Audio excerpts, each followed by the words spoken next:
6월 13일 화요일 하나님께서 우리에게 주신 말씀 함께 묵상하도록 하겠습니다. 성경 로마서 9장 1절부터 18절까지입니다. 내가 그리스도 안에서 참말을 하고 거짓말을 아니하노라.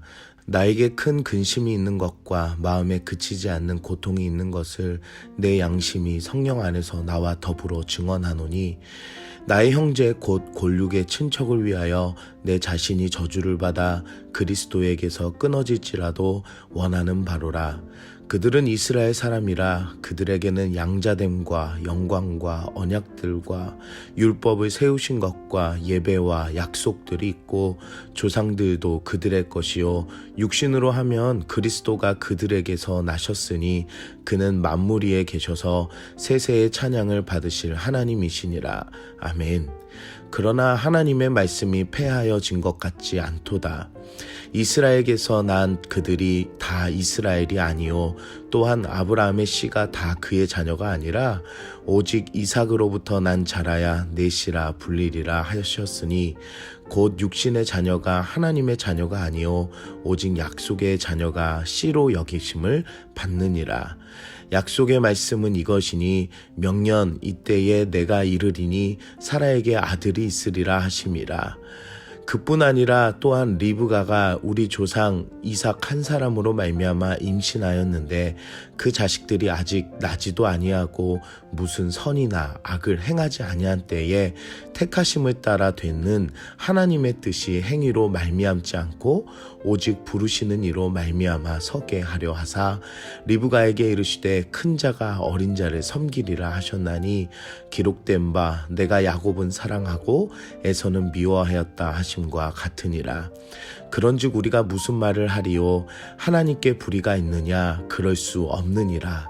모세에게 이르시되 내가 긍휼히 여길 자를 긍휼히 여기고 불쌍히 여길 자를 불쌍히 여기리라 하셨으니 그런즉 원하는 자로 말미암음도 아니요 다른 박질하는 자로 말미암음도 아니요 오직 긍휼히 여기시는 하나님으로 말미암음이니라.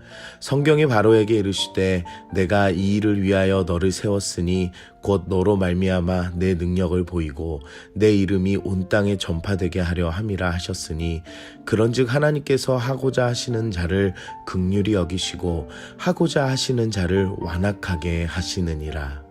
오늘 본문에서는 자신의 민족인 이스라엘 백성들에 대해 괴로워하며 혈통으로나 행위가 아닌 하나님의 부르심과 약속으로 하나님의 자녀 삼으심을 이야기합니다. 사도 바울이 이스라엘 혈통임에도 불구하고 포장과 거짓이 아니라 마음에 고통이 있지만 속일 수 없는 성령 안에서 진실만을 이야기하려고 합니다. 그것은 이스라엘 자손이 하나님의 선택받은 양자와 하나님의 신실하신 언약을 이루셔서 예수 그리스도도 이스라엘 혈통으로 나셨지만 자신들의 특권만을 생각하는 우월감에 패망으로 가야 하는 안타까움을 사도 바울은 이야기합니다. 그 첫 번째는 아브라함입니다. 아브라함에게는 두 아들이 있었습니다. 이삭과 이스마엘이었는데 이삭으로부터 난 자임을 설명하면서 육신의 자녀가 하나님의 자녀요 하나님이 약속하신 이삭으로 말미암아 약속의 자녀로 여기심을 받는다고 오늘 이야기하십니다.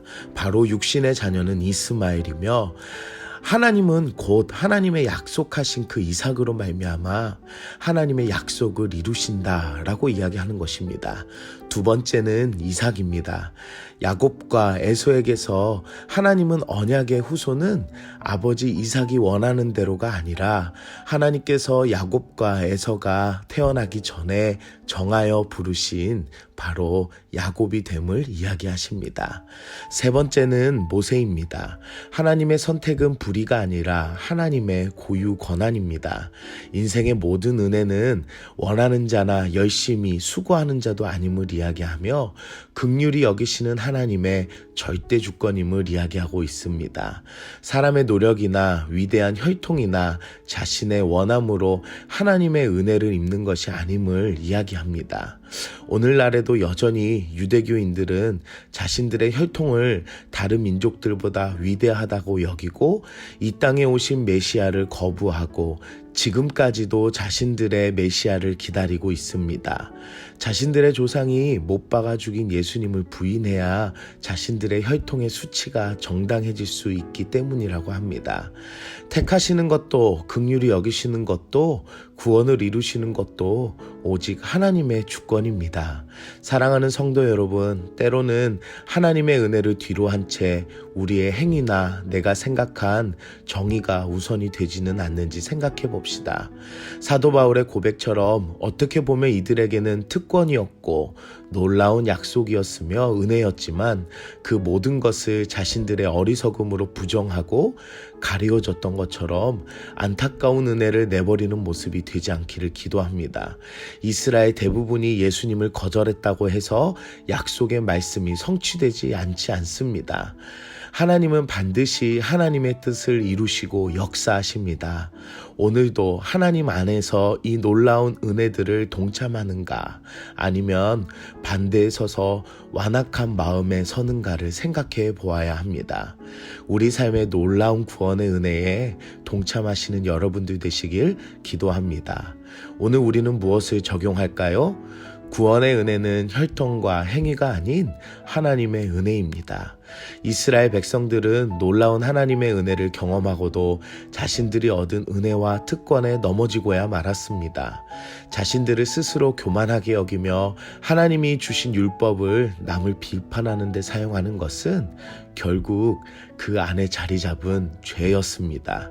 마음의 중심에 죄를 해결하지 않는다면 어떤 은혜들도 모두 변질되어 버립니다. 혈통도 행위도 모두 특권이었고 은혜였지만 변질되어져서 하나님과 끊어진 관계가 되었던 것을 보며 우리 마음의 근본의 죄를 해결하시는 예수님을 믿고 날마다 회개의 자리로 정결한 마음으로 살아가시는 여러분들 되시길 기도합니다. 함께 기도하겠습니다. 사랑의 하나님, 오늘도 말씀으로 은혜 주시니 감사합니다. 행위나 혈통으로 구원을 받는 것이 아니라 하나님의 무조건적인 사랑으로 부르심으로 나를 구원해 주시니 감사합니다. 이스라엘 백성들을 보며 내 마음의 교만함과 은혜를 저버리는 마음이 있다면 회개하게 하시고 하나님께서 주신 은혜 안에 늘 감사하며 거룩한 삶을 살아가게 하여 주시옵소서. 오늘도 감사와 은혜가 충만한 삶을 살아가게 하여 주시옵소서. 예수님의 이름으로 기도드립니다. 아멘.